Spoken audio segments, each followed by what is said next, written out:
Carlos, listo, ya está la transmisión en Facebook, ya estamos grabando. Muchas gracias.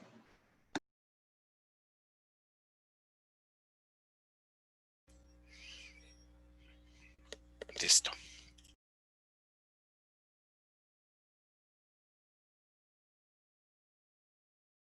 Ya me dice.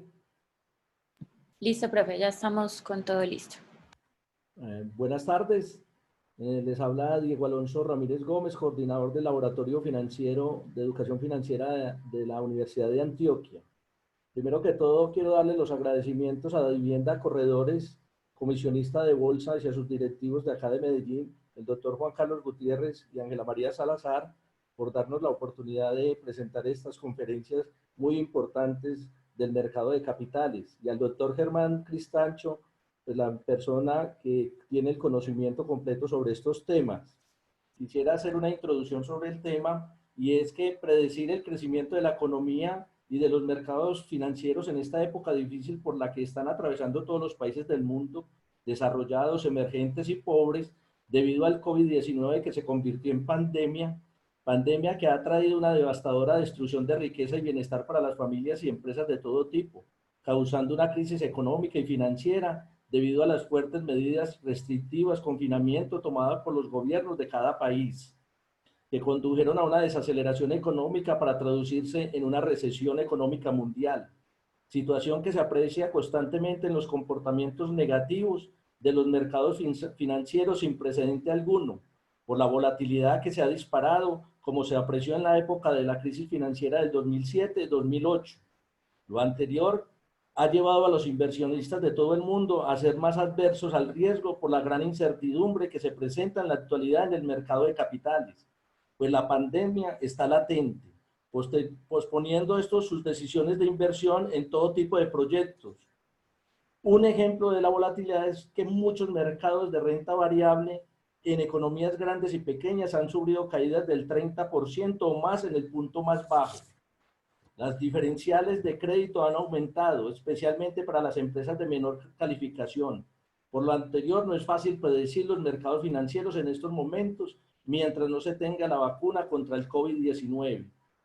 El doctor Germán Cristancho, gerente de investigaciones económicas de Vivienda Corredores, comisionista de bolsa, nos dará a conocer el día de hoy un tema muy importante de la vida económica del país, mercados financieros ante el COVID-19, donde nos mostrará un panorama en torno a los mercados financieros y recomendaciones de las posibles acciones que los inversionistas deben realizar frente a este tipo de panorama económico que estamos atravesando. El doctor Germán Cristancho tiene pregrado de Finanzas y Negocios Internacionales de la Universidad Externado de Colombia, maestría del INALDE Business School y otros como la valoración de empresas del New York University. Muchas gracias. Bienvenido, doctor Germán Cristancho. Bueno, pues muy buenas tardes, Diego, y muy buenas tardes a todos, y gracias por la invitación, pues, a la universidad.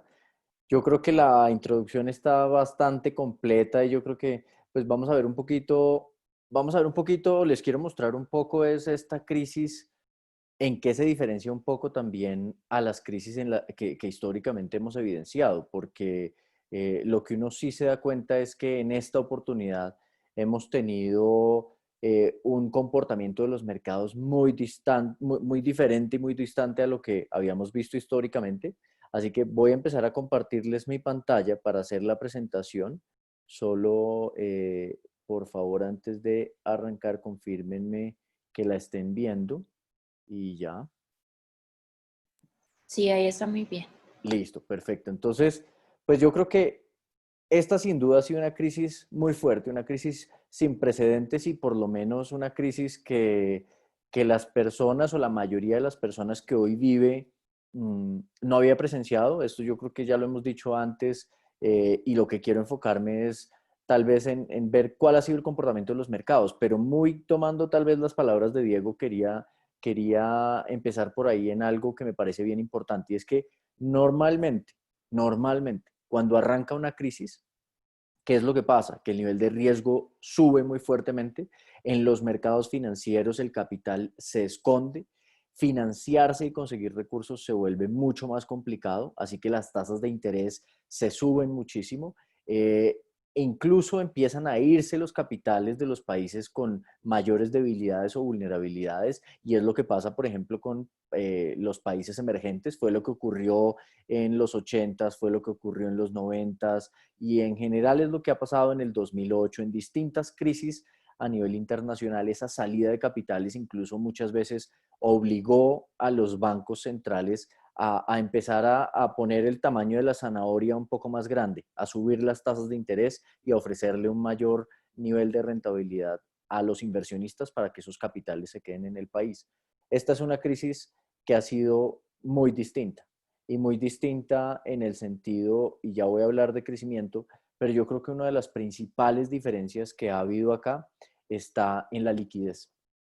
A raíz de todas las últimas crisis, lo que sí entendieron los gobiernos y los bancos centrales, sobre todo, que son los que mueven y direccionan las tasas de interés en la economía, lo que sí entendieron es que el costo de la liquidez tenía que permanecer bajo, que lo que había que evitar a toda costa es que la gente, las empresas y los gobiernos no se pudieran financiar, ¿sí? Y en ese sentido, lo que vimos, por ejemplo, en los últimos meses es que los bancos centrales de Europa, del Banco Central de Japón, de Estados Unidos, del Banco de Inglaterra, lo que hicieron fue inmediatamente salir a inyectar recursos a sus economías e inundar el mercado financiero de liquidez.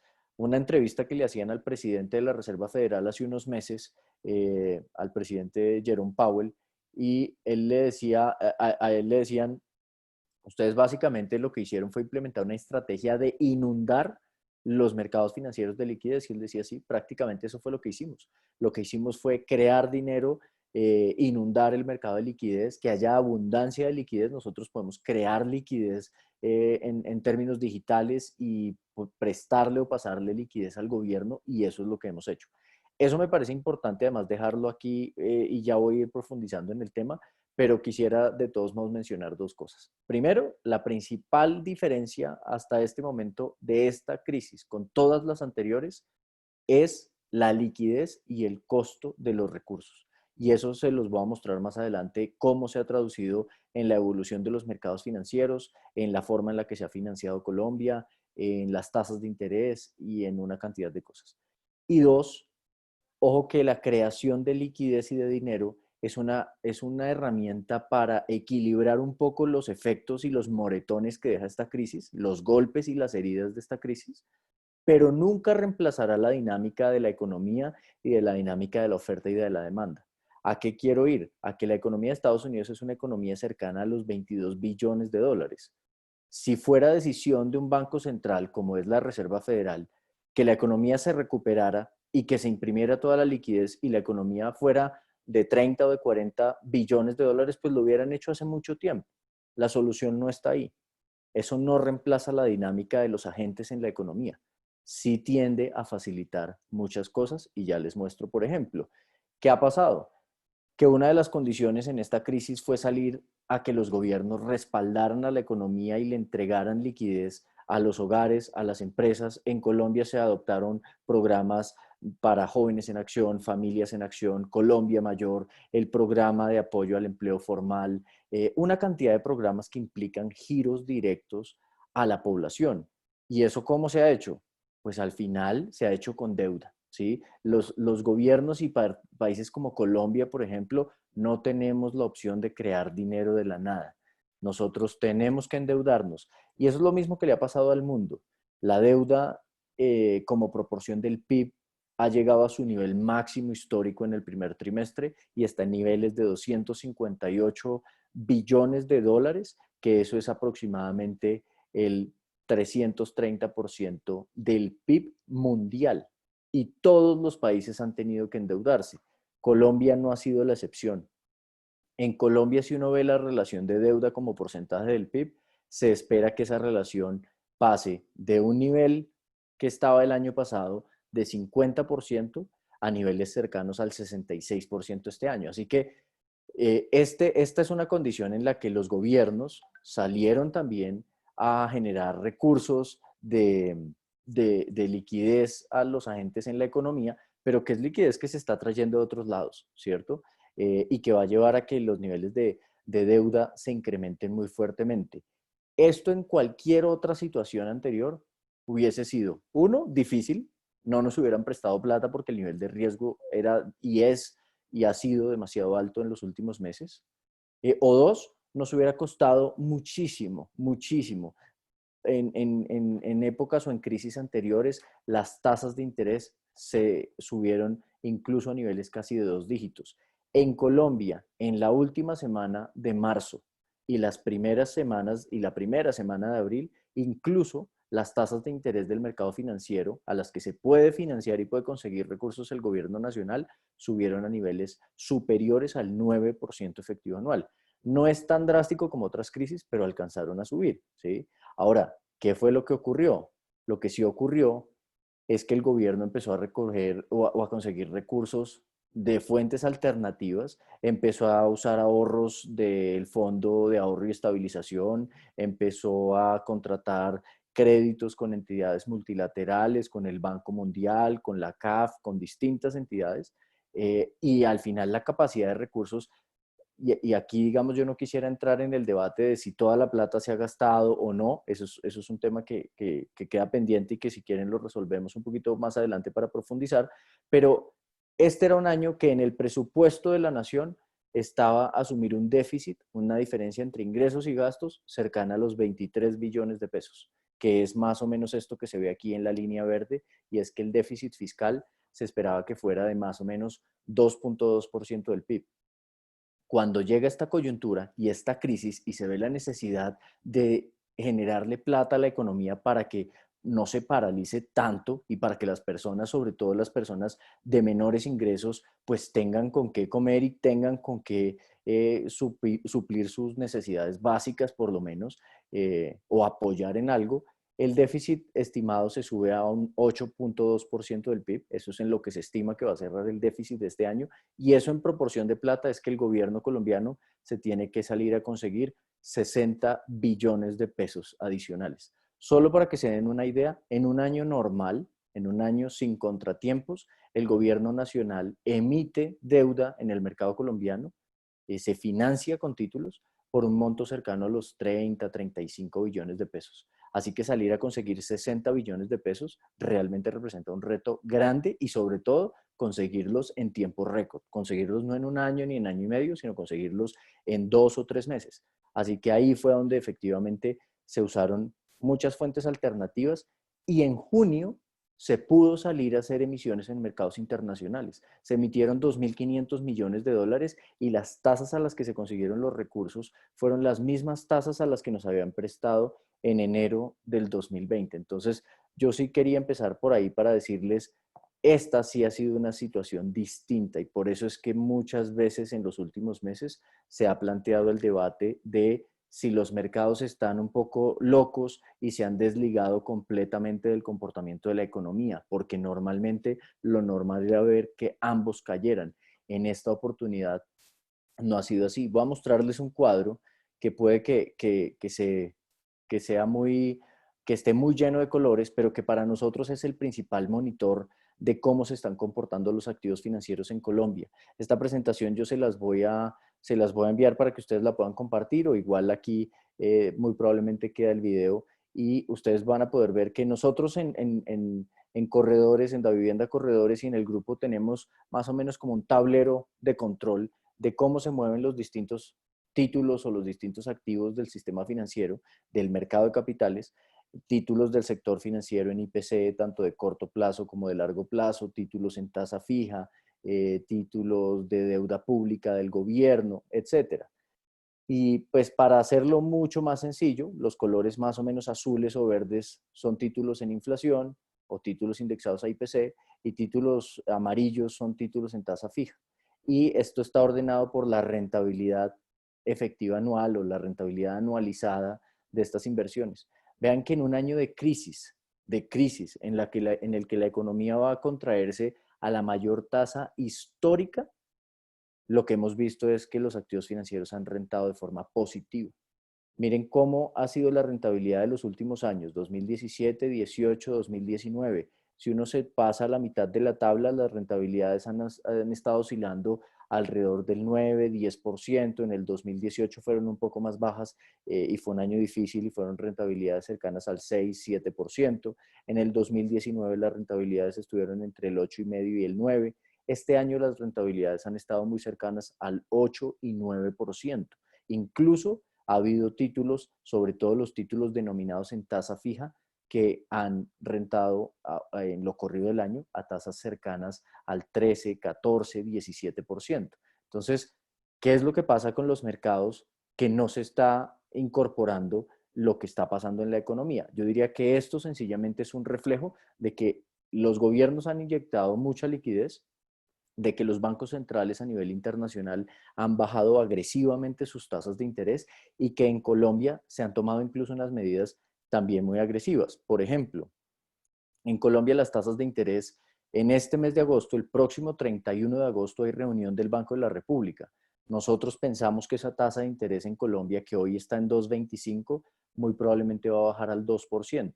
2% es la tasa más baja que históricamente haya tenido el país, fijada por el Banco de la República, y eso le ha permitido a las compañías financiarse. Nosotros hemos visto que compañías, claramente son compañías más grandes, y ya hablamos de las pequeñas, pero claramente las compañías más grandes que tienen acceso al mercado de capitales han podido salir a financiarse. Esta semana, empresas como Isagen van a hacer emisiones. Recientemente, el día de ayer, hizo emisión Codensa, han hecho emisiones Grupo Sura, ISA, Celsia, en el mercado internacional Ocensa, EPM, Ecopetrol.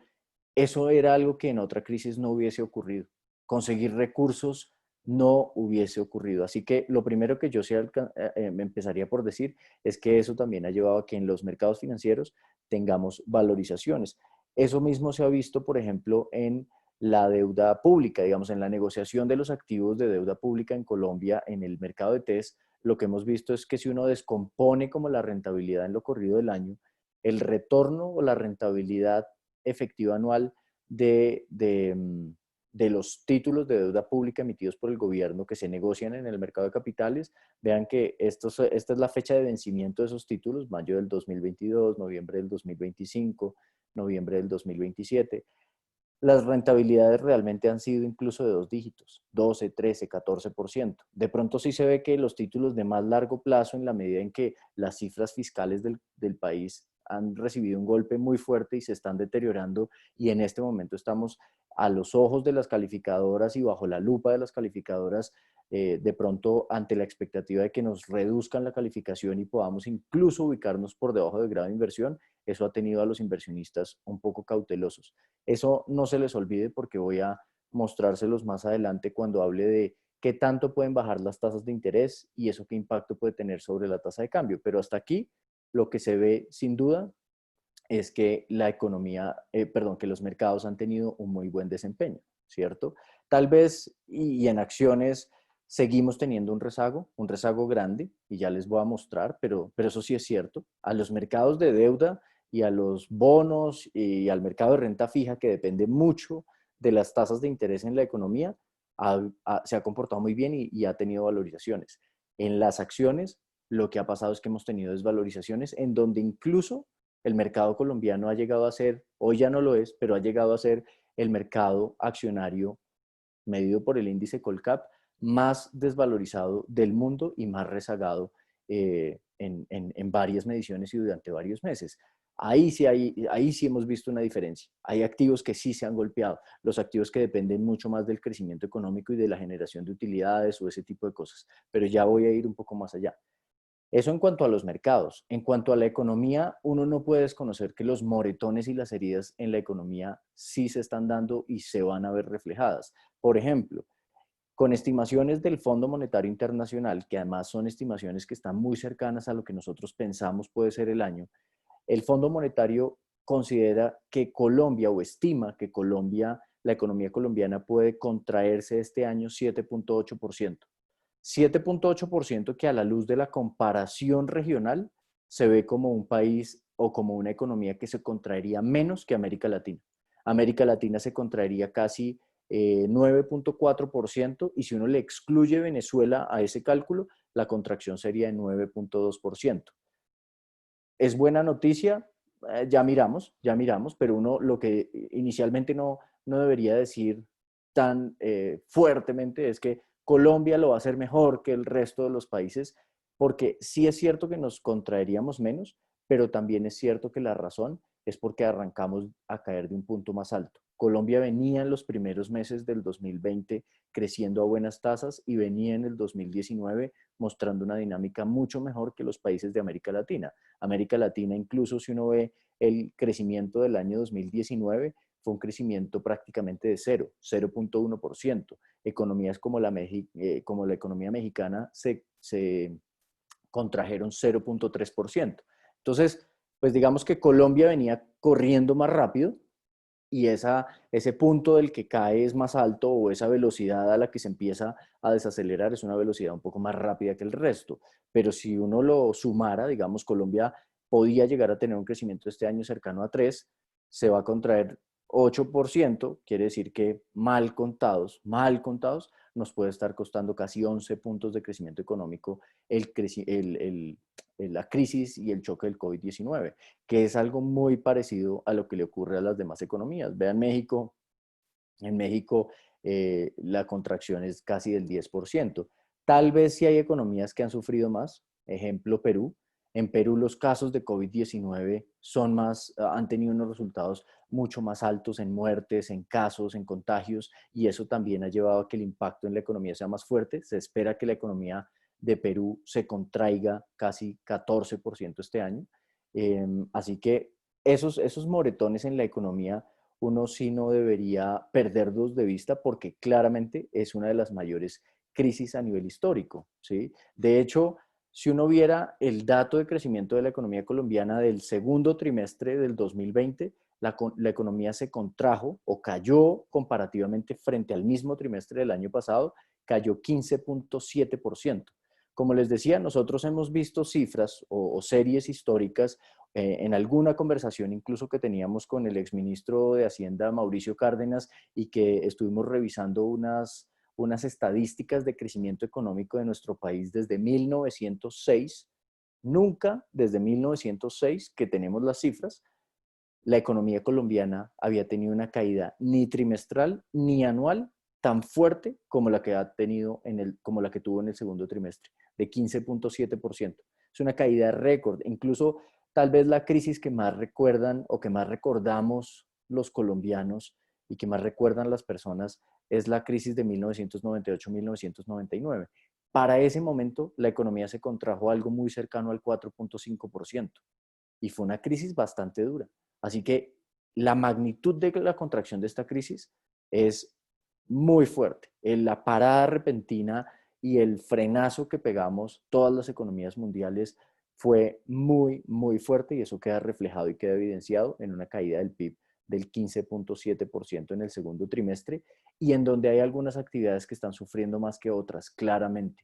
Muchas actividades relacionadas con contacto, con aglomeraciones, ese tipo de cosas, como actividades artísticas, por ejemplo. Actividades artísticas es una actividad que si bien no pesa tanto en el PIB, se contrajo al 37% anual.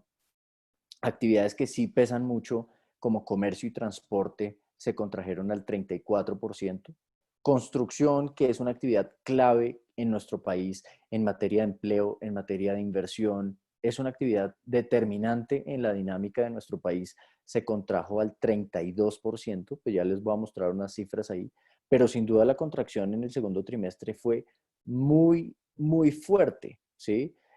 Hay actividades que no lo han hecho así y actividades que de pronto incluso se rezagan un poco más. El caso, por ejemplo, de actividades inmobiliarias todavía mostró crecimiento de 2%. Sector financiero mostró un crecimiento muy leve del 1%. Agricultura mostró un crecimiento de 0.1%, pero agricultura sobre todo había crecido casi un 8% en el primer trimestre. Entonces, digamos que agricultura en general lo ha hecho bien. Ha mostrado cierta resistencia y cierta resiliencia toda la actividad de servicios públicos, electricidad, gas, agua, ese tipo de servicios claramente ha mostrado una fortaleza por la necesidad de consumir ese tipo de productos o de bienes y servicios en la economía. pero la contracción de las actividades fue muy fuerte.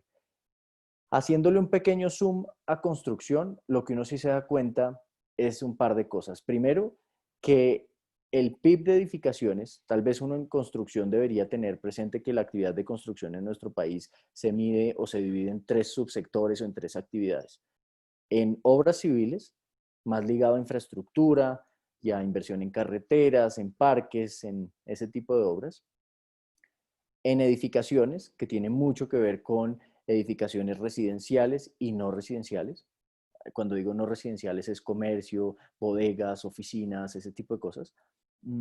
Y todos los servicios asociados pues a la construcción, alquiler de maquinaria y una cantidad de cosas. La parte de edificaciones ya venía desacelerándose y lo que pasa en el segundo trimestre es que se desploma. Si uno ve la línea roja, uno ve que incluso esta actividad venía desacelerándose desde finales del 2016 y venía presentando tasas negativas de variación anual, incluso durante 2017, 18 y 19. Incluso en el primer trimestre del 2020, la actividad de edificaciones se contrajo cerca de un 16.5%. En el segundo trimestre lo que pasa es que sobre todo en el mes de abril, que había cuarentena, que estaba totalmente paralizada la actividad en Colombia, que el avance de muchas obras fue cero porque se paralizó totalmente la actividad, pues el sector el subsector y la actividad de edificaciones se contrajo al 38%.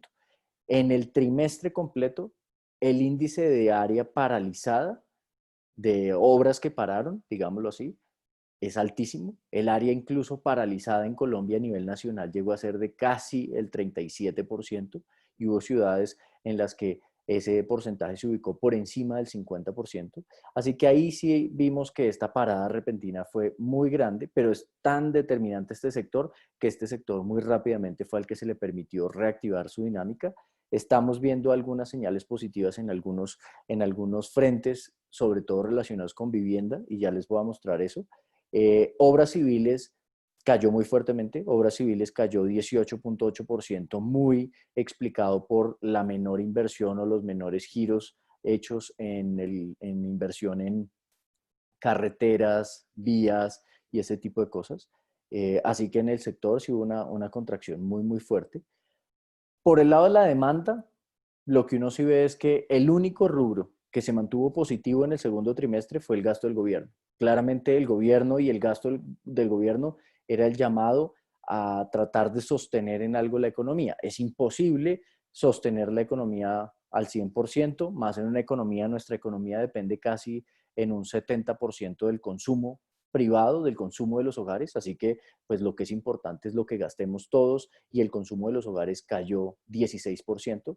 Se ha mantenido el consumo en bienes básicos, en salud, pero en el resto de rubros, en transporte, en vestuario, en ese tipo de rubros ha caído muy fuertemente, así que si uno lo viera, el consumo de bienes no durables, bienes perecederos o bienes no durables, se ha mantenido fuerte y el consumo de bienes semidurables o bienes durables, vehículos y ese tipo de productos, ha caído muy fuertemente.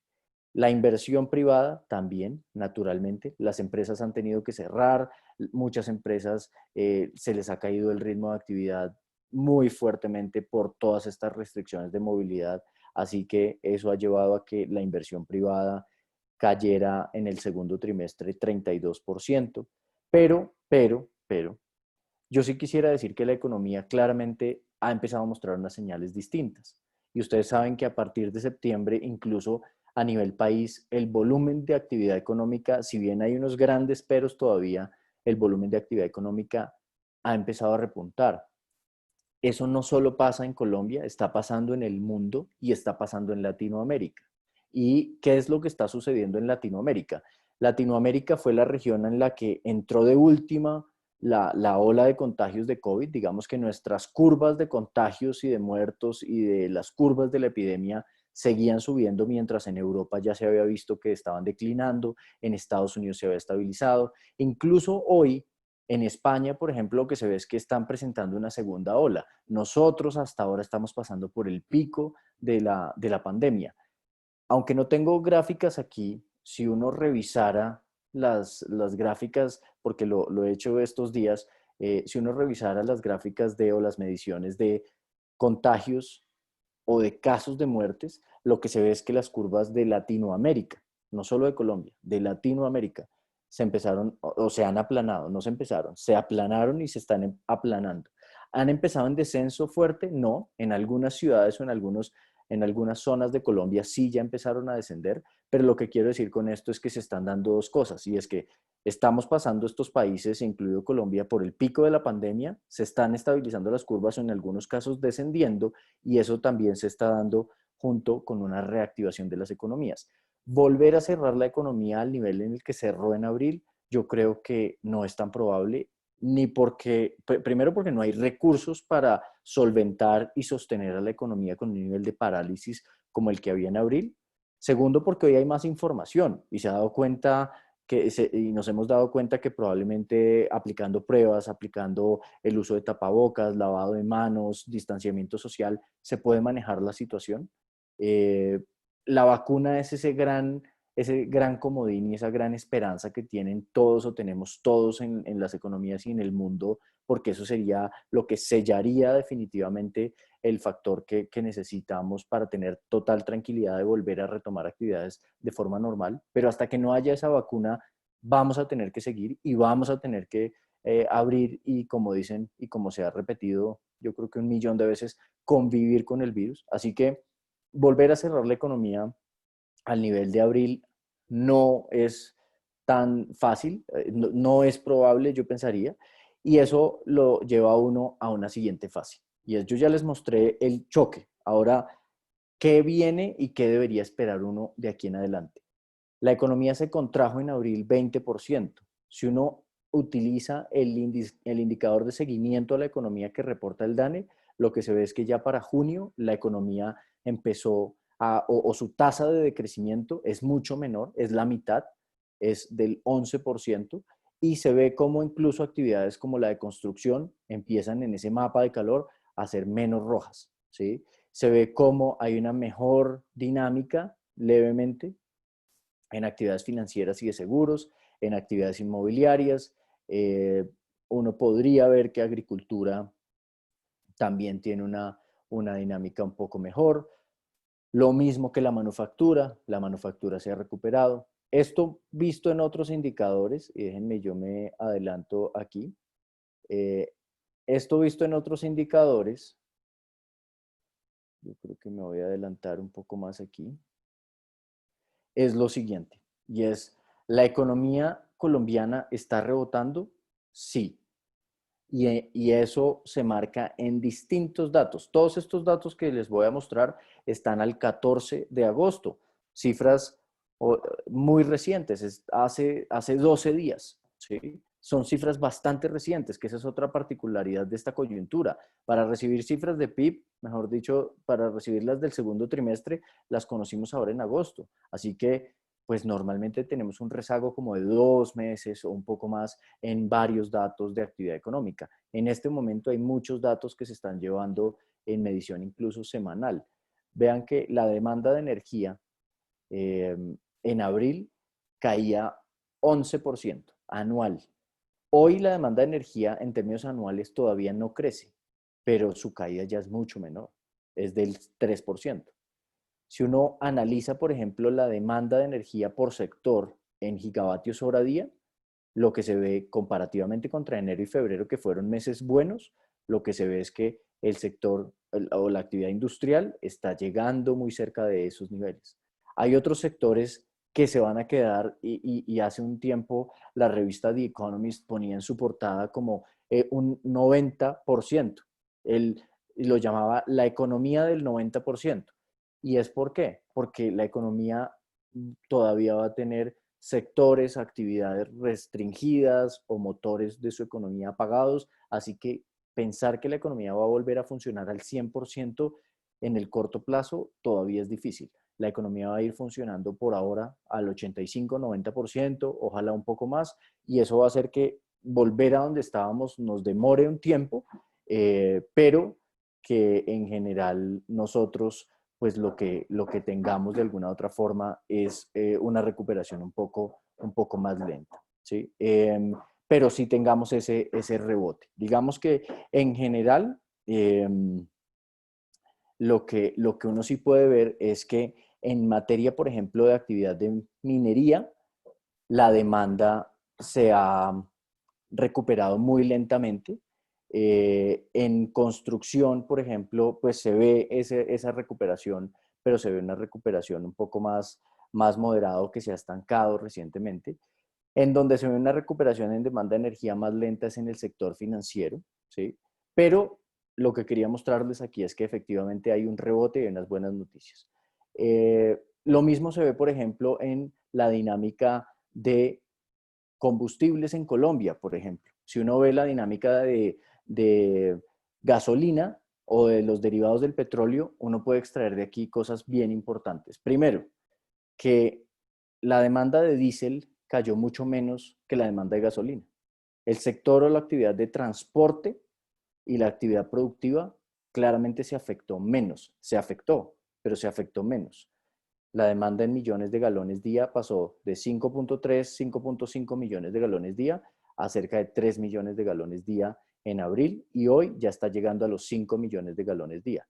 En términos de gasolina, la caída fue mucho mayor, esto muy ligado al transporte pues particular, y la recuperación ha sido más lenta. Y eso es algo además que el teletrabajo y una cantidad de cosas y las restricciones de movilidad, el pico y cédula, una cantidad de cosas que existen están llevando a que en el país la dinámica de demanda de gasolina pues se recupere mucho más lento. La que sí se esperaría que a partir de septiembre empiece a mostrar unas mejores cifras, porque ha estado totalmente desplomado, es todo el sector de aerolíneas. La actividad de aerolíneas ha llevado a que la demanda por jet fuel, que es el combustible que utilizan los aviones, pues se haya desplomado casi en un 85% frente a las cifras de febrero. Entonces, aquí es donde se sigue viendo una dinámica lenta. Una particularidad, yo diría también en esta crisis, y es que lo primero que se le vino a la cabeza, o que se nos vino a la cabeza a todos cuando arrancó la crisis y hablamos de crisis económica, la economía va a tener su mayor desplome histórico, fue inmediatamente los precios de la vivienda. Porque la gente traía tal vez dentro de su cerebro y dentro de su baúl una información guardada hace mucho tiempo, y es que en Colombia había burbuja del precio de la vivienda, y adicional a eso recordar el periodo 1998-1999, así que inmediatamente se pensó en que el precio de la vivienda se iba a caer y se iba a desplomar. ¿Qué pasó? En la medida en que la economía se cerró en abril, los precios, las ventas de vivienda cayeron muy fuertemente, y yo diría además que es importante revisar unas cosas aquí, y es que utilizando las cifras de Camacol, lo que se ve es que en diciembre del 2019, enero del 2020 y febrero del 2020, la dinámica de ventas de vivienda en Colombia fue bastante buena. Incluso se llegó a niveles récord de ventas de vivienda de interés social. Se llegaron a vender en Colombia, entre vivienda de interés social y no bis, casi unas 19.000 unidades por mes, 18.000, 19.000 unidades por mes. Cuando viene el desplome de la economía y el cierre, esas ventas caen apenas a 5.000 unidades, 5.500 entre las dos. Pero lo que se ve, si bien hoy no estamos allí todavía en esos niveles de 16.000 o cosas por el estilo, lo que sí se ve es una recuperación importante. Si uno viera la recuperación de las ventas de vivienda y, por ejemplo, comparara uno las ventas de vivienda de julio del 2020 contra julio del 2019, pues lo que uno ve es que las caídas son muy, muy bajitas, y que se están llegando a vender casi unas 15.000 unidades de vivienda. Entonces, aquí una de las particularidades que sí se ha dado es que el precio de la vivienda y que la dinámica del sector de vivienda ha sido más resistente. Eso es importante. Y eso es importante, ¿por qué? Porque responde o obedece a varias cosas. Y obedece a que las tasas de interés están en mínimos históricos, obedece a que el gobierno ha aprobado cerca de 200.000 subsidios de vivienda este año, para 100.000 para vivienda de interés social y 100.000 para novis. Y eso sostiene la economía. Y yo diría que uno de los temas de verdad grandes está en las tasas de interés. Tal vez, y no me quiero meter ahí en el detalle, pero arrendar un inmueble antes era equivalente a tener una rentabilidad anual del 4, 5, máximo 6% efectivo anual, que comparativamente contra el negocio financiero o las alternativas en mercados financieros, pues un 5 y 6% anual realmente no era nada atractivo. 5%, 4% anual no era nada atractivo. Hoy con tasas del 2%, yo creo que las cosas tienden a equilibrarse bastante. Y eso también se ha visto en la producción de concreto, por ejemplo, por destino. La producción de concreto premezclado para vivienda también se ha recuperado significativamente. Entonces, eso, eso, mm, eso también para decir que la economía efectivamente parece que su peor momento ya lo pasó, y que empezamos a rebotar. Yo quisiera dejar aquí un mensaje, hablar de tasa de cambio y de pronto terminar para abrir a ronda de preguntas, pero algo que sí uno debería tener en cuenta es que una cosa es rebote y otra cosa distinta es recuperación. Desde el punto en el que empezamos a caer, y si uno tomara como punto base diciembre del 2019, en el tamaño de nuestra economía, ¿cuándo vamos a volver a estar ahí? Vamos a volver a estar ahí probablemente a mediados o finales del 2022. Recuperarse y que se nos borren todas esas heridas va a tardar un buen tiempo. La economía está rebotando, sí, pero no se va a recuperar en su totalidad en un periodo por lo menos de un año y medio o 2 años. ¿Por qué? ¿Por qué? Yo diría que hay tres factores. Primero, el rubro de exportaciones. Si bien Colombia no es una economía muy exportadora, pues la economía colombiana no es la única que paró. Paró el mundo entero. Así que la dinámica de comercio está haciendo que la demanda externa por productos colombianos sea mucho menor. Y eso le está pasando al mundo entero. La dinámica de comercio está frenándose. Tal vez sí hago un asterisco.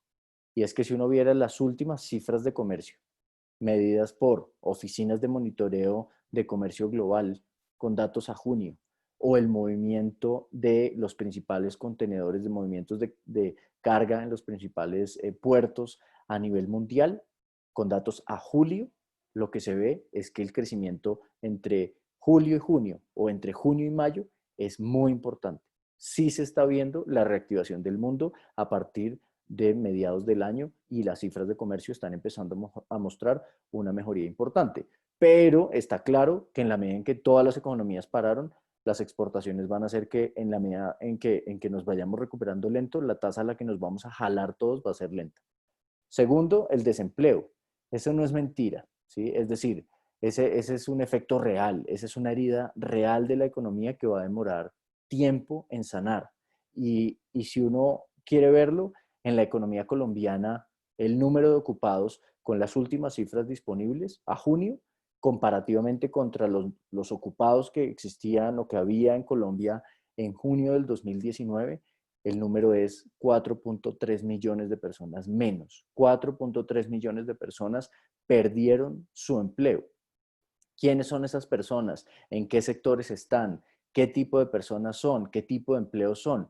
Ahí hay una pregunta bien importante que hacerse, porque cuando uno ve, por ejemplo, las cifras en el trimestre móvil de abril-junio del 2020, uno se da cuenta que prácticamente todos los sectores en la economía destruyeron empleos, y que el sector tal vez de suministro de electricidad, gas y agua, sí, de electricidad, gas y agua, fue el sector que creó levemente empleos. De resto, todos los sectores destruyeron empleos. Sectores que contribuyeron mucho a esa destrucción de empleos fueron el comercio y la reparación de vehículos, eh, las actividades artísticas, la manufactura bastante, ¿sí? Si uno viera toda la parte de industrias manufactureras que está por acá, incluso en la administración pública, se ve una pérdida de empleos. Entonces, algo que sí no es mentira y que va a ser difícil curar y que, como les decía, no se cura con inyecciones de liquidez o con que el mundo tenga inundado los mercados financieros de dólares y de euros. Eso no se resuelve de esa manera.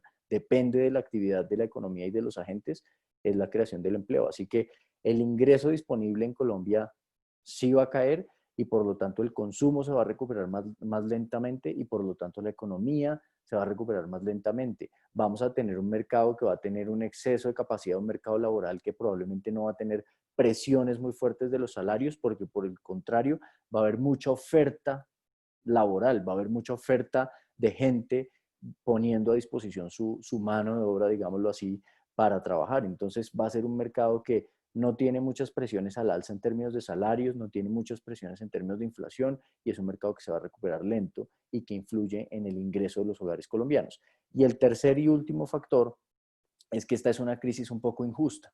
Y un poco no, muy injusta. ¿Por qué? Porque le pega justo a los más, a los más vulnerables, a los menos favorecidos y tiene un impacto regresivo esta coyuntura que se está dando. ¿Por qué? Porque esta es una crisis que se ha podido sortear, por ejemplo, muy bien con la virtualidad, con las herramientas digitales, con la tecnología, que en otras crisis no existía.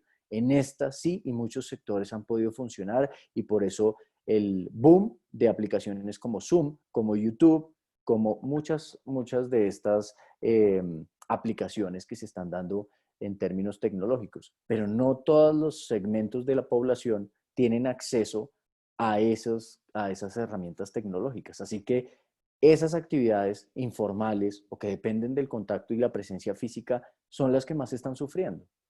Segundo, la diferencia entre países. Estados Unidos, Europa, Inglaterra, pueden darse el lujo, el Banco de Inglaterra, pueden darse el lujo de imprimir dinero e inyectarlo a sus mercados de manera determinante y de manera fuerte. ¿Por qué? Porque sus monedas son fuertes y porque demanda por sus monedas siempre habrá, por lo menos dada la relevancia que tienen en la transaccionalidad internacional. El Banco de la República no lo puede hacer. El Banco de la República no puede dedicarse a imprimir dinero porque generaría un efecto peor. Ahí sí que la medicina sería peor que la enfermedad porque lo que terminaría generando es problemas de inflación, depreciación o devaluación muy fuerte de la moneda, generaría desconfianza en las instituciones, en la economía, generaría unos desbalances muy grandes. Así que la capacidad de respuesta o de mitigación y de contención de esta crisis es desproporcionada. Los países con más recursos son países que pueden reaccionar mucho más fuertemente o con determinación. Los países emergentes o de ingresos bajos son países que se tienen que medir en esas respuestas. Entonces, esto para decir que es cierto que la economía se va a recuperar lento y que hay que tener clara la diferencia entre rebote y recuperación. ¿Eso qué significa para los mercados? Eso significa, y con esto entro como en esa parte final de mi presentación, significa, por ejemplo, que uno se pregunta en los mercados cuál puede ser la respuesta del Banco de la República. Ha bajado sus tasas de interés, probablemente el próximo 31 de agosto baje sus tasas de interés al 2%, pero ¿cuándo va a bajar más las tasas? ¿Hasta cuánto? ¿Cuándo las subiría? ¿Qué se puede esperar en términos de tasas de interés en Colombia? Yo diría que si uno ve, por ejemplo, el pronóstico de inflación que tiene el Banco de la República, el equipo técnico del Banco de la República, lo que se ve es que de aquí hasta el 2022, de aquí hasta junio del 2022, el equipo técnico del Banco de la República estima que todavía vamos a tener un exceso de capacidad, una economía que está lejos todavía de su potencial, que se desvió del crecimiento potencial y el tamaño de economía que deberíamos tener y por lo tanto no va a tener muchas presiones inflacionarias y la inflación va a estar mucho más cercana al 2,5% en los próximos años. La inflación en Colombia, la meta del Banco Central es que esté en 3%. Así que lo primero que uno ve es que el Banco Central no está preocupado por inflación. Lo otro es que las tasas de interés internacionales fueran muy altas, porque si se suben las tasas de interés internacionales, a Colombia le va a tocar salir a ofrecer una rentabilidad mucho mayor. Eso tampoco pareciera que va a pasar.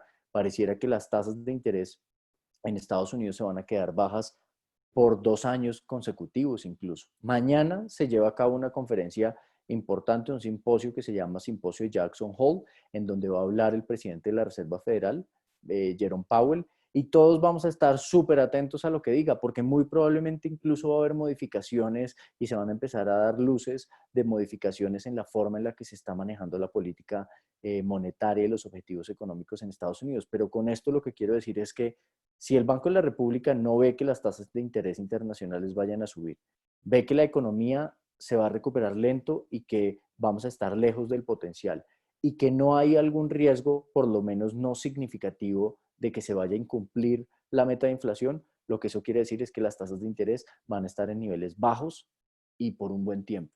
¿Qué creemos nosotros? Que las tasas de interés van a estar quietas en niveles del 2% de aquí hasta el 2021, hasta finales del 2021. Y eso para los mercados y para los inversionistas significa, primero, me tengo que preparar para un entorno de tasas bajas. Segundo, me tengo que preparar para un entorno en el que las tasas se queden así de bajas por mucho tiempo.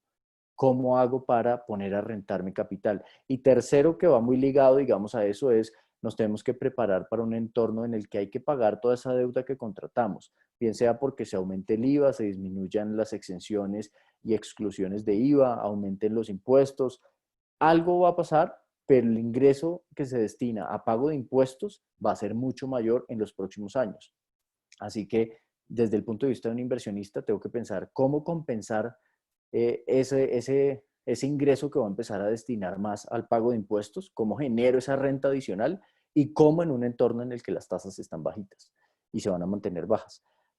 Y aquí, entonces, en ese caso yo quisiera decir dos cosas. Me voy a ir aquí primero al tema de tasa de cambio y con esto entonces cierro. En el tema de tasa de cambio, yo diría que es difícil que el Banco de la República baje sus tasas de interés muy fuertemente y es muy relacionado a que si bien esta es una crisis que ha sido distinta, en donde el capital muy rápidamente corrió. La reacción inicial en abril y marzo, sobre todo en marzo, hacia mercados emergentes, es la típica de una crisis. Crisis y los capitales se esconden, la gente se refugia, el capital se esconde y se vuelve más caro. Eso pasó en marzo. Pero en la medida en que los bancos centrales reaccionaron muy rápidamente, los capitales volvieron a economías emergentes y uno ve, por ejemplo, que estos flujos de inversión de portafolio a economías emergentes en los siguientes meses fueron positivos.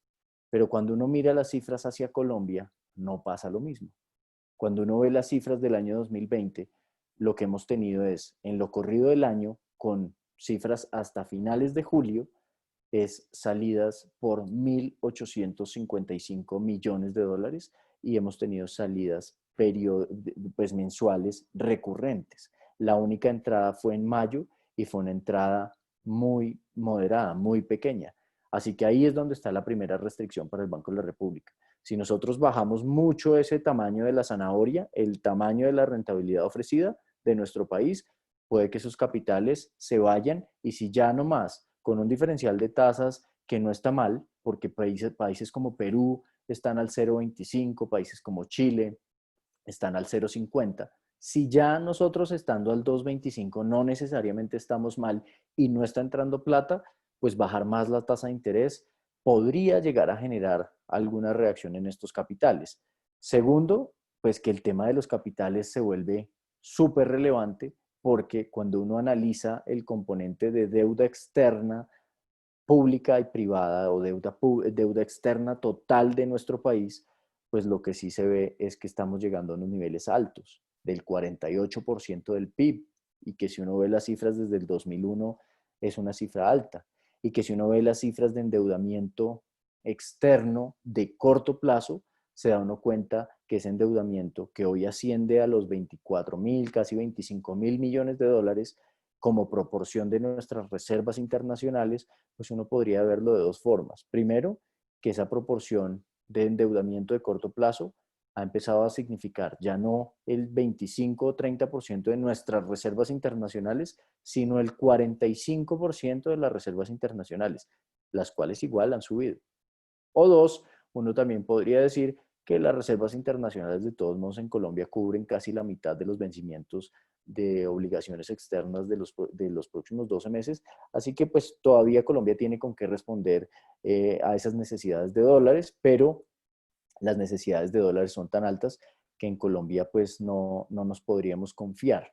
Que sí uno debería destacar que esta es una crisis también que cuando arrancó esta crisis y el deterioro que veíamos, por ejemplo, en mercados laborales como los de Estados Unidos o España, lo que pensábamos es que las remesas iban a desplomarse muy fuertemente. Estados Unidos y España son los países de donde provienen esas reservas, donde provienen esas remesas hacia nuestro país. Y lo normal era que si la gente estaba perdiendo el empleo, pues dejara de mandar plata a Colombia.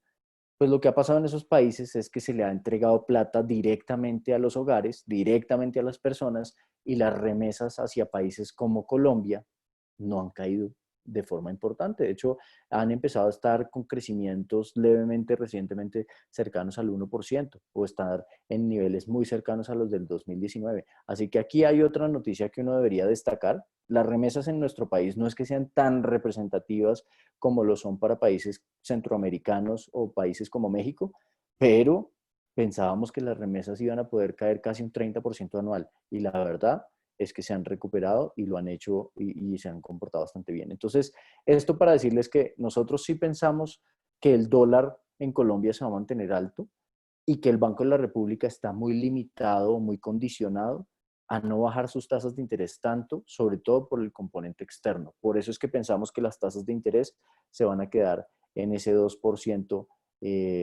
y no van a bajar más, pero que sí se van a quedar en ese 2% por un buen tiempo. Y finalmente, esto sí es mucho más rápido, y es, yo les decía que sí se ha dado una divergencia, y es que en los mercados o en los activos de renta fija hemos visto un muy buen comportamiento, pero como bien lo decía Diego al principio, las acciones en Colombia acumulan desvalorizaciones casi del 26%.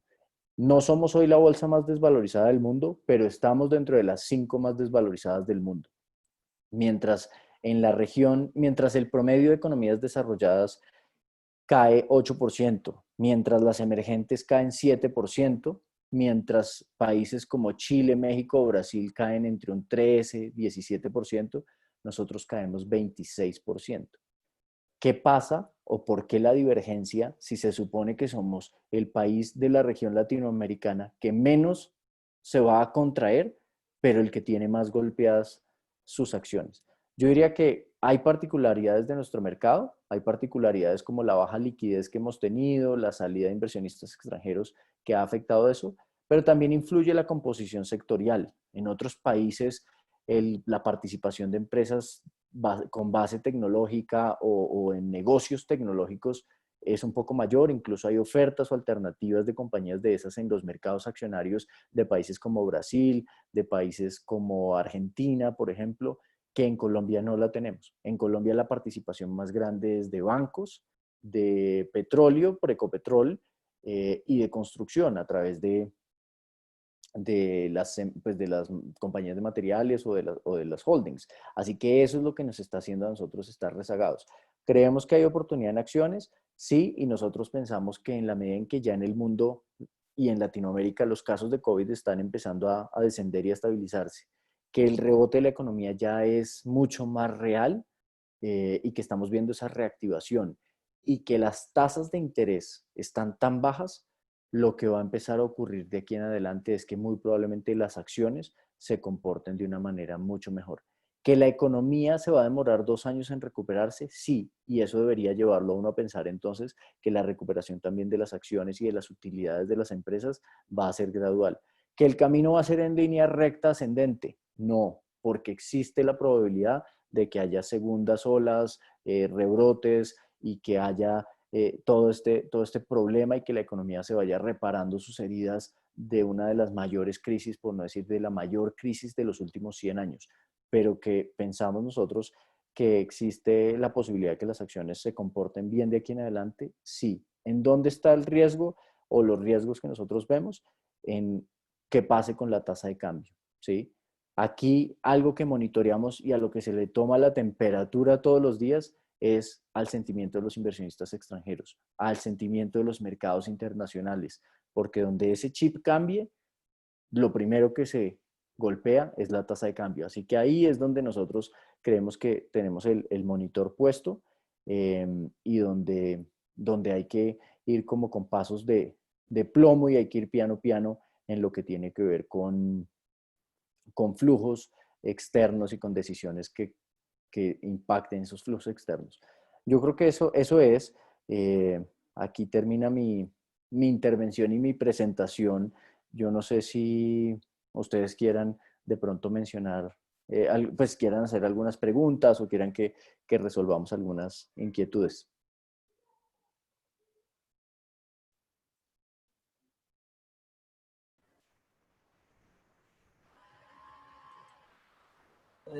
Buenas tardes.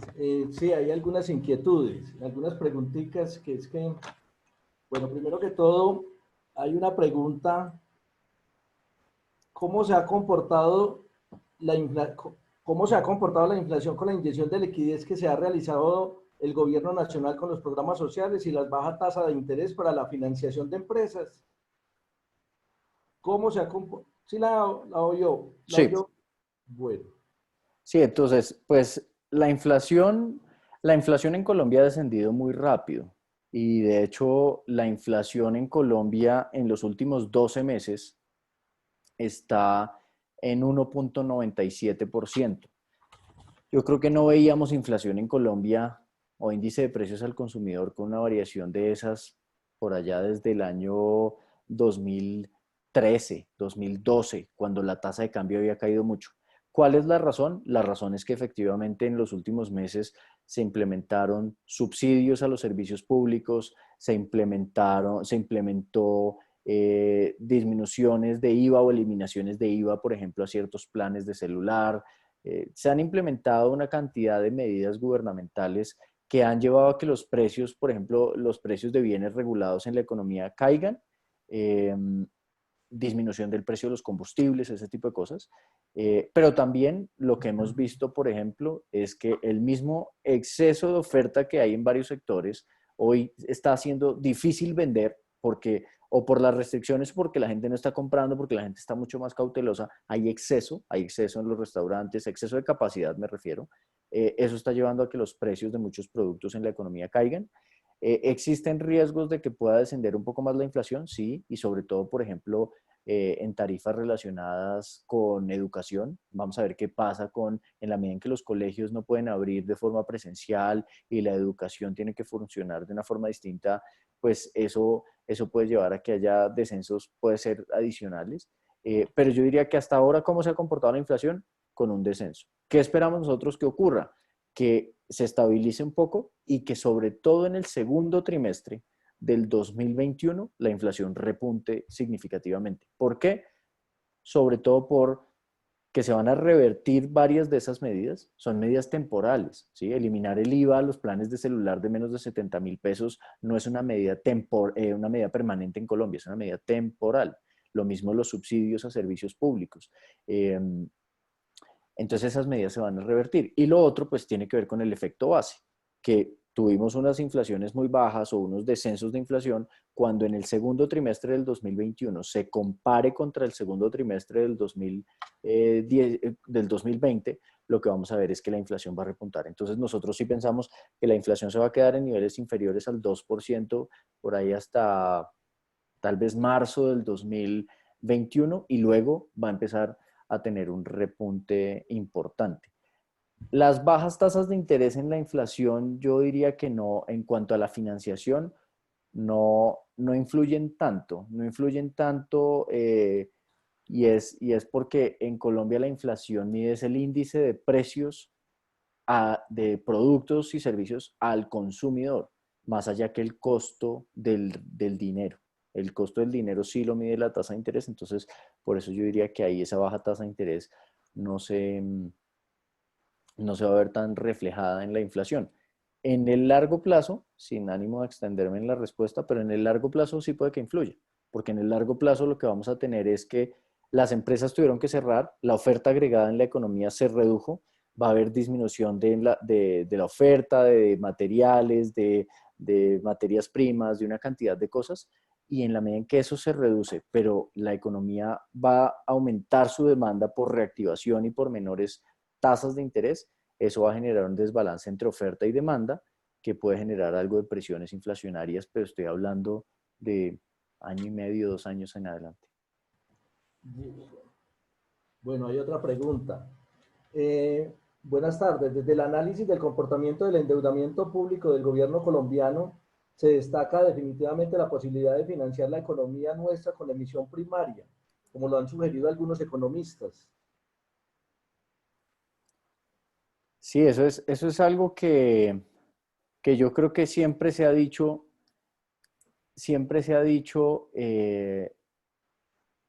esa herramienta existe y esa herramienta pues no se puede cerrar la puerta, ¿sí? Pero yo creo que es esa herramienta que es como el freno de mano en una emergencia, ¿sí? Uno no usa el freno de mano en una emergencia. El primer freno que uno utiliza es el freno del pie, no el freno de mano. Existe y se puede usar, pero tiene sus implicaciones. Y es para una situación bien extrema. ¿A qué punto quiero ir? A que, ¿cómo así? ¿Esta no es una situación extrema? Claro que es una situación extrema. Lo que pasa es que la hemos podido sortear con fuentes de financiación un poco más tradicionales. Que el gobierno, perdón, que el Banco de la República le preste al gobierno implica un mensaje grande. Y es, uno, que el gobierno está en problemas y que no tuvo otras alternativas para conseguir recursos distinta a acudir al Banco Central. Segundo, que la independencia entre el Banco Central y el gobierno se está desdibujando, ¿sí? Se está perdiendo un poco. Tercero, que el nivel de liquidez o de circulante en la economía se está empezando a aumentar y que eso puede llevar, en la medida en que se haga de forma importante, a que se deprecie la moneda. ¿Que tiene unas ventajas? Sí, tiene unas ventajas, pues porque al final el gobierno, yo digo una cosa súper, tal vez una cosa súper tonta, pero cierta. Entren a internet y busquen la página del Banco de la República. No termina ni en .com ni en .net, es www.banre.gov.co. El Banco de la República hace parte de las entidades de gobierno, ¿sí? Al final es lo mismo, lo que pasa es que en la institucionalidad de un país sí es muy importante que exista esa separación para que no se mezclen la política fiscal, la política monetaria y que en algún momento esa administración de esas instituciones de forma conjunta permita que se lleven a unas políticas que no sean sostenibles, como pasa en Venezuela, como pasó en Argentina o como en algunos momentos llegó a pasar en Turquía. Eso sí me parece que es tal vez importante. Entonces yo, pues para esa emisión primaria, lo que diría es que la herramienta o la alternativa sigue existiendo, pero cuando se use se tiene que dar un mensaje claro a los mercados y a la economía, a los inversionistas internacionales de por qué se está usando, en qué magnitudes, bajo qué marco de acción se va a utilizar.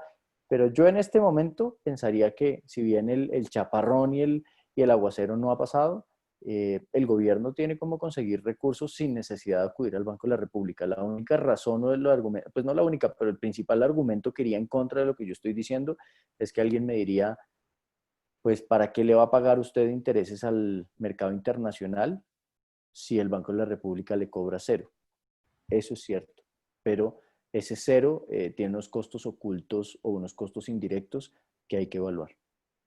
Y ahora estaba leyendo yo el editorial de La República, donde Sí, decía que el gobierno, esa es la última instancia que debería de tomar el gobierno.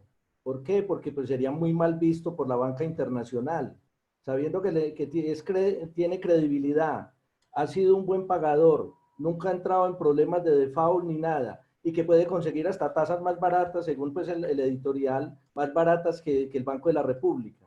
Entonces es una forma y que no es bien visto, por supuesto, por las entidades ni por las calificadoras de riesgo va a ser bien visto ese tipo de situación, como lo que usted acaba de decir, Argentina, todos estos países, mire que se les han cerrado los créditos y a la vez y Colombia los tiene abiertos. Mire que toda la forma de conseguir estos recursos ahora en estos últimos meses, eso es que credibilidad. Total. Eso me parece más importante. Vea, la economía colombiana se ha destacado por ser una economía muy estable, muy resistente, que si bien no es de las que más ha crecido en América Latina, es una economía que ha mostrado crecimientos positivos, que el único crecimiento negativo hasta antes de esta coyuntura había sido 1999, pero que en los últimos 75, 80 años, la economía colombiana había sido de las pocas economías que había mantenido tasas muy positivas y muy buenas de crecimiento, y eso nos diferencia bastante de lo que ha pasado en Venezuela, en Ecuador, en Argentina, en una cantidad de países. Si uno lo mira por el lado de los defaults, de las cesaciones de pago, Colombia ha sido de los países más responsables en honrar sus obligaciones, y tenemos una credibilidad digamos, una imagen ganada en el mercado internacional. En Colombia, si bien hoy hay rollos e incertidumbre que nos puedan bajar la calificación, Colombia, si ustedes se ponen a sacar la cantidad de veces que los países han hecho default desde 1900 o desde 1850 hasta acá, la última vez que Colombia dejó de pagar sus obligaciones fue por ahí en 1934, 1935. Desde ese momento acá, ni siquiera en los 80s, que fue la crisis de deuda de los países latinoamericanos, ni en 1999 en nuestra crisis tan complicada, ni en el 2001, ni en el 2008, Colombia siempre ha pagado. Entonces, ¿por qué en esta oportunidad recurrir al Banco Central a mostrar que no tenemos otra alternativa? No, otras alternativas sí hay. Bueno, gracias. Hay otra preguntita por acá también. La economía está frágil y esto afecta a la recaudación de impuestos nacionales y con mayor impacto en los impuestos territoriales. ¿Será obligatorio que este gobierno presente una reforma tributaria? ¿Será necesario reducir el tamaño de la estructura gubernamental? Muy buena pregunta. Yo no sé si ustedes me van a regañar o no, pero voy a aprovechar a hacer una invitación pública. Mañana a las 4 de la tarde vamos a estar hablando justamente de eso con unos expertos en materia tributaria. Nosotros en Davivienda Corredores hacemos unos lives todos los jueves. Eso se transmite por el YouTube, el canal de YouTube de Davivienda Corredores, y vamos a estar hablando de eso, del futuro de los impuestos en Colombia, porque cuando le han preguntado al ministro de Hacienda, Alberto Carrasquilla, esto, de si viene una reforma tributaria, pues la respuesta de él y del gobierno ha sido: no, reforma tributaria en este momento no, no es momento para hablar de eso. No, yo creo que sí va a ser el momento y va a tocar hablar de eso. Lo que pasa es que la forma en la que se ha enfocado esta reforma es un poco distinta, y es importante reconocerlo, y es que subir impuestos en Colombia en este momento no es fácil, es una coyuntura muy difícil, así que subir impuestos es desincentivar la inversión, es gravar más el capital y a los mismos. Así que lo que sí se hizo recientemente fue instalar la Comisión de Expertos en Beneficios Tributarios. Es una comisión que se espera que entregue sus resultados del estudio en el segundo trimestre del 2021, y que, según cifras de la misma DIAN, en beneficios tributarios en Colombia hay un monto potencial de recaudo, o los beneficios ascienden a 92.4 billones de pesos. Eso es más o menos como el 8.7% del PIB. 92 billones, eso es supremamente representativo para los recursos que necesita el país. El 85% de esos recursos o de esos beneficios y temas están relacionados con el IVA, con exclusiones, con exenciones, con excepciones de IVA. Así que ahí viene la primera pista, y es: la próxima reforma que haya en Colombia va a estar abordada principalmente por disminuir beneficios, y en la medida en que el IVA es uno de los impuestos que más contempla esas excepciones y esas exclusiones, va a haber modificaciones en el IVA significativas, muy probablemente. El otro tema, pues el otro, tal vez el 18% de, ¿qué? Sí, como el otro pedazo y cerca de un 18% está más relacionado con impuesto al patrimonio, con impuesto de renta. Ahí muy probablemente va a haber disminuciones o modificaciones. Por ejemplo, una de las preguntas que hoy se hace es: si debería seguir siendo descontable o deducible de impuesto de renta, un impuesto nacional, el impuesto el ICA, que es un impuesto regional. Entonces, esas preguntas van a existir, pero con esto lo que quiero es responder la pregunta de la siguiente manera. ¿Se hace necesaria una reforma? Sí. Es imperativo hacer una reforma porque la deuda en Colombia este año va a subir casi 15 puntos y Colombia necesita recaudar o generar ingresos adicionales por 2 puntos del PIB o más para evitar que esa relación de deuda siga creciendo y siga creciendo y siga creciendo, porque eso nos llevaría por una senda de perder el grado de inversión, de que nos empiecen a ver con otros ojos, de que se nos deteriore el perfil crediticio y una cantidad de cosas. Así que Colombia tiene que tratar de estabilizar esa senda de deuda PIB o incluso hacerla disminuir, y eso se da sí o sí a través de una reforma. Esta plata de la pandemia y del COVID hay que pagarla de alguna forma. Esa plata no sale del aire, ¿sí? No, la tenemos que pagar de alguna forma y el gobierno tiene esa deuda, ¿sí? Eh, ¿Se debe disminuir la carga del Estado o el tamaño del Estado? Yo creo que ya en algún momento se creó una comisión de expertos de gasto y en ese momento incluso los expertos de gasto decían que el gasto en Colombia tenía que disminuirse, tenía que asignarse más eficientemente, que había algunas posibilidades de hacer eficiencias en el tamaño del gobierno, pues, o el tamaño de las instituciones de gobierno, eh, pero no es tan fácil porque la mayoría es por ley. El gasto en Colombia es un poco más inflexible, así que ahí hay una dificultad que se debería abordar y puede que se comente o se aborde en la próxima reforma. Puede ser, pero esa es mucho más difícil. Es un debate mucho más largo en Colombia que no es tan fácil. Entonces, pues sí, yo creo que sí hay necesidad de reforma, va a ser por el lado de los beneficios, eventualmente va a haber impuestos que van a aumentar, eh, y el tamaño del Estado debería disminuirse para ahorrar gastos, pero ese está más difícil por la forma en la que están determinados esos gastos en nuestro país. Bueno, por acá hay una pregunta con respecto a los 2/3 del oro de las reservas internacionales, y que el 2/3 que vendió el Banco de la República ahora en junio, y que pues causó pues por ahí como malestar y todas estas cosas, pero como que no conocen, y ya el Banco de la República dio la respuesta y me parece que fue una respuesta muy acertada, por supuesto, porque ellos administran en su portafolio donde tienen coberturas y todas estas cosas, y donde están es por supuesto haciendo operaciones para buscar rentabilidades a esas reservas, ¿cierto? Y la pregunta es, ¿qué opinión tiene frente a la venta de oro que realmente realizó el Banco de la República? Si es una medida que tiene efectos positivos para la economía colombiana, si es una medida que tiene efectos positivos para la economía colombiana. Pues vea, yo creo que lo primero que uno debería tener presente es que las reservas internacionales de nuestro país ascienden más o menos, se me escapa el número, pero más o menos unos 54.000 millones de dólares. Más o menos esa es la cifra, ¿sí? 54.000 millones de dólares. De hecho, son 56.600 millones de dólares al 30 de junio del 2020.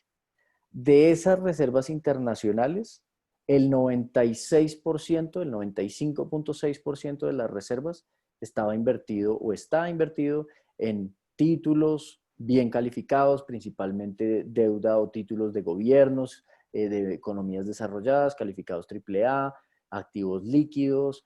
Sí, que rentan muy poquito, sí, pero las reservas se administran con un criterio distinto y es un criterio de total conservación de capital y de total liquidez, porque esas reservas son eso, una reserva que se tiene que usar para los momentos en los que se necesite. No, esto no, las reservas del Banco de la República no tienen que rentar pues a doble dígito, ni tiene que tener una mesa de dinero en el Banco de la República tratando de adivinar qué es lo que va a pasar con los mercados. Se tiene que manejar como una reserva responsablemente. Es el ahorro y la reserva y es el colchón para eventualidades de nuestro país.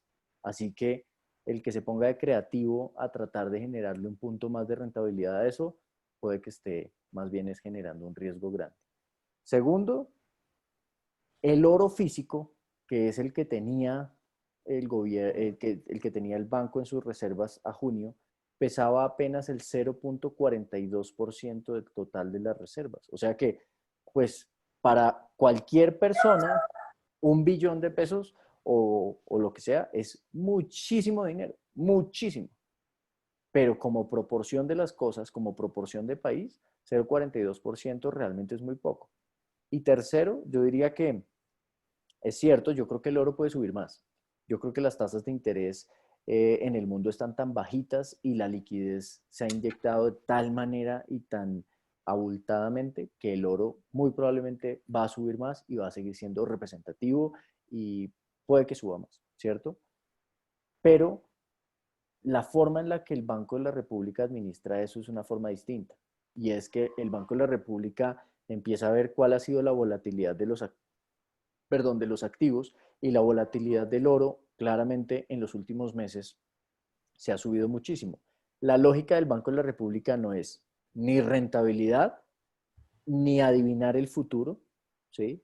La lógica del Banco de la República es riesgo.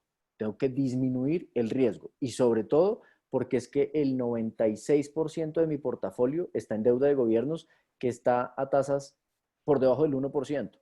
Así que donde se me desvalorice este activo, puede que se me coma toda la rentabilidad y me empiece a generar incluso pérdidas de capital. Entonces, la lógica del Banco de la República es conservar el capital, no perder, más no dárselas un poquito de adivino, de inversionista profesional y de tratar de anticipar los movimientos del mercado y de gestionar.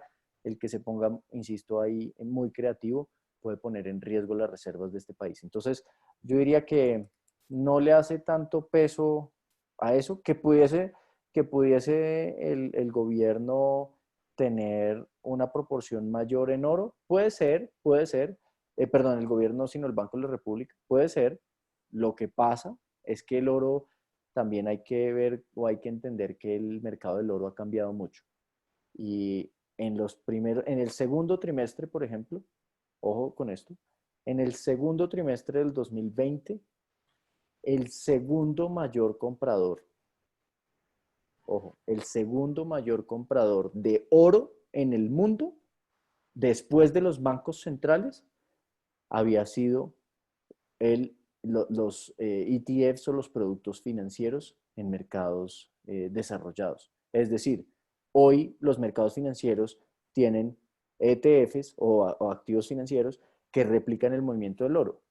Ah, pero están comprando, buenísimo. Sí, pero cuando los inversionistas decidan vender, también el oro en cuestión de 8 días pasó de 2.050 a 1.850, $1.840 la onza Troy. Se cayó $200, se cayó más de 10% en una semana. Nadie habló de eso. Este es un activo que se ha vuelto mucho más volátil justamente por eso. Bueno, hay otras dos preguntitas, doctor Germán. Una que me han hecho muy recurrentemente en estos días. Las tasas del Banco de la República han caído. En estos momentos, la tasa de intermediación de política monetaria está en 2.25, el repo. Pues en el último año han caído 200 puntos básicos, ¿sí? 2%. Más que todo ahora, después de abril, a esta época, pues cuando empezó la pandemia, pues el Banco de la República, primero 25 puntos básicos, después 50 puntos básicos, luego 25, luego 25, se cree que a diciembre va a caer otros 25 puntos básicos, ¿cierto? Sí. Pero la gente del común no las ve en sus créditos, como por ejemplo en el de consumo, tarjetas de crédito, que rondan entre el 23 y 25%. Se sabe que cuando el Banco de la República baja las tasas, se ven reflejadas a los 4 o 5 meses en nuestros créditos, pues, mientras pasa de la intermediación al crédito normal de nosotros, de las familias o de las empresas ya han bajado mucho, pero en el de consumo y tarjetas de crédito siguen igual, de esa forma. Y ¿qué está pasando? Sabiendo que el Banco de la República les está dando liquidez al sector financiero. Sí, yo creo que, yo creo que las tasas del sistema financiero y las tasas de créditos van a tender a bajar.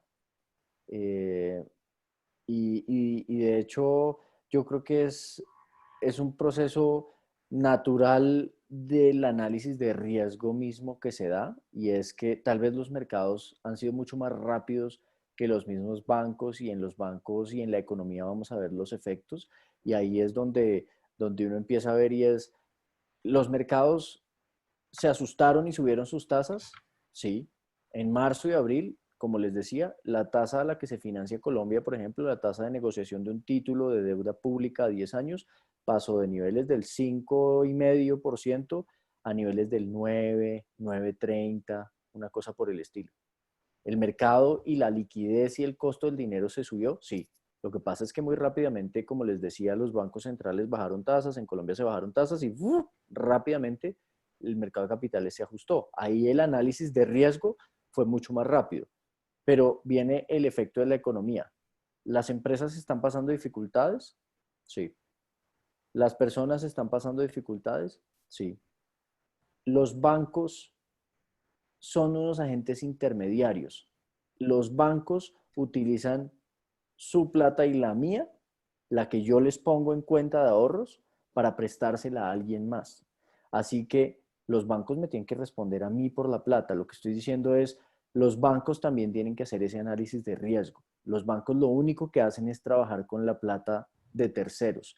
Coger la plata que reciben en cuentas de ahorro, corrientes, CDTs, etcétera, coger esa plata y prestársela a alguien.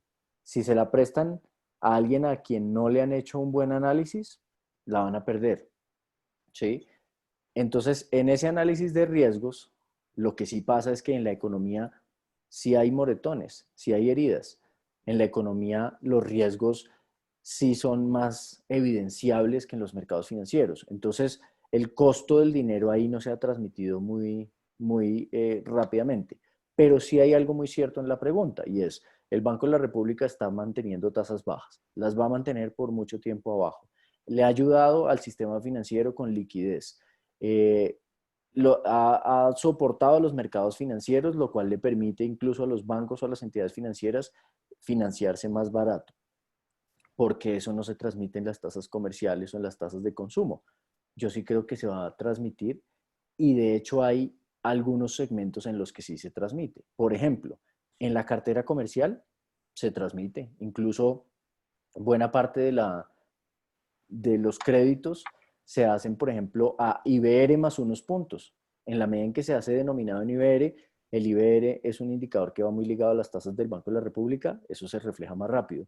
Se va a empezar, y se van a dar cuenta, se va a empezar a transferir y a transmitir en tasas hipotecarias, probablemente. El crédito hipotecario muy probablemente se va a empezar a poner un poco más barato. ¿Se va a reflejar rápidamente en cartera de consumo? Yo creo que no, no tanto. ¿Por qué? Porque todo el 2019, sobre todo en el segundo semestre, vimos que la cartera de consumo en Colombia estaba creciendo muy rápido. Los colombianos nos estábamos gastando la plata en electrodomésticos, en tecnología. La cartera de consumo estaba creciendo a doble dígito. Incluso la cartera de consumo de algunos de los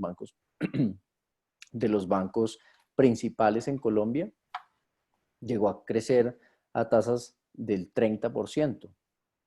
Entonces, ahí hay un riesgo, perdón, ahí hay un riesgo, y yo creo que ahí sí las tasas de interés no van a caer tan rápido, pero en el resto yo creo que van a empezar a descender. Bueno, esta otra pregunta, yo creo que es la última ya. ¿Por qué el peso se ha estado apreciando frente a la moneda del dólar, sabiendo que el petróleo ya está tomando un mejor precio y este está correlacionado con la divisa? ¿O esto es debido al endeudamiento que se ha estado incrementando por parte del gobierno o la incertidumbre que se tiene con las calificadoras de riesgos de bajar la calificación sin grado de inversión, o por la menor inversión extranjera directa y la menor inversión extranjera de portafolio?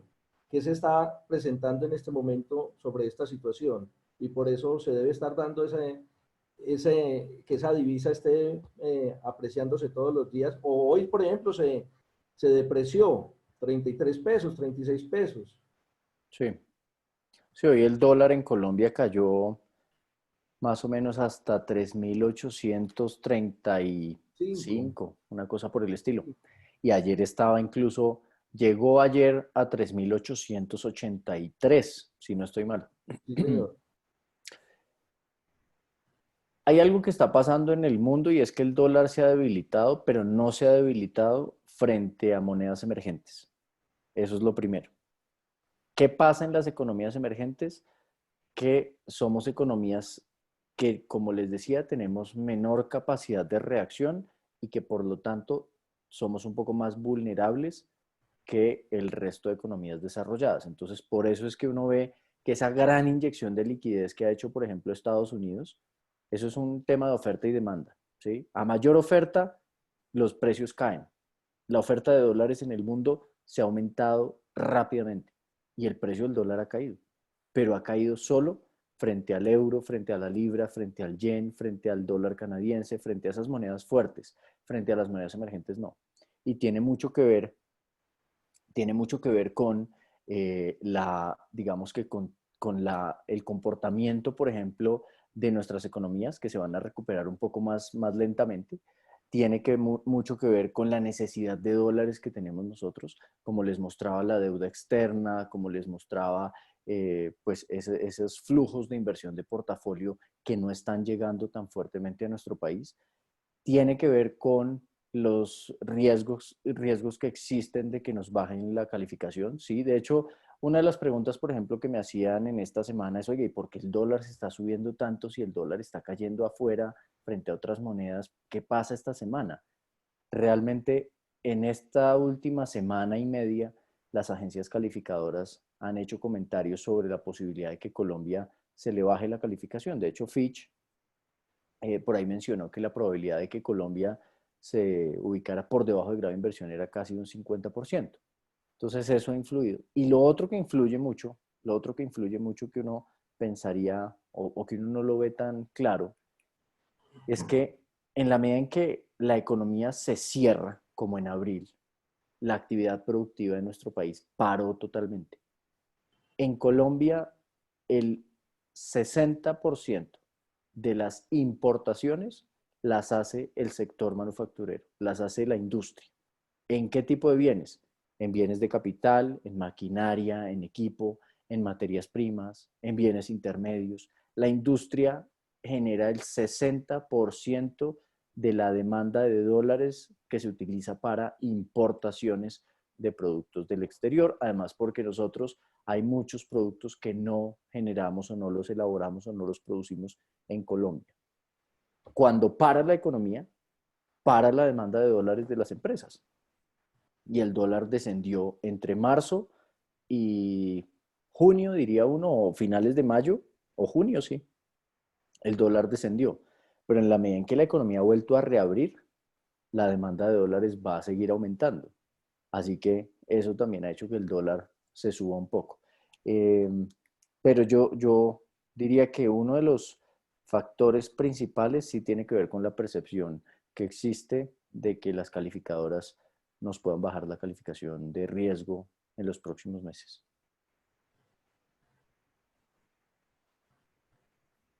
Bueno, perdón, ay.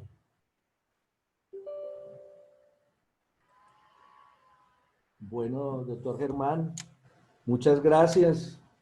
Muy importante su intervención, la colaboración que nos han prestado la vivienda Corredores y sus directivos, por supuesto. Le agradecemos mucho. Yo creo que vamos a tener otras charlitas muy importantes que más adelante las estaremos programando. Gracias por todo y una feliz tarde y a todos los compañeros, estudiantes, profesores, muchas gracias por su asistencia. Eh, como les digo, el laboratorio financiero continuará haciendo este tipo de conferencias para promocionarlo y para que nos actualicemos en todos estos temas de mercado de capitales. Muchas gracias por todo y feliz tarde. Bueno, muchísimas gracias a ustedes también. Bueno, permiso, gracias.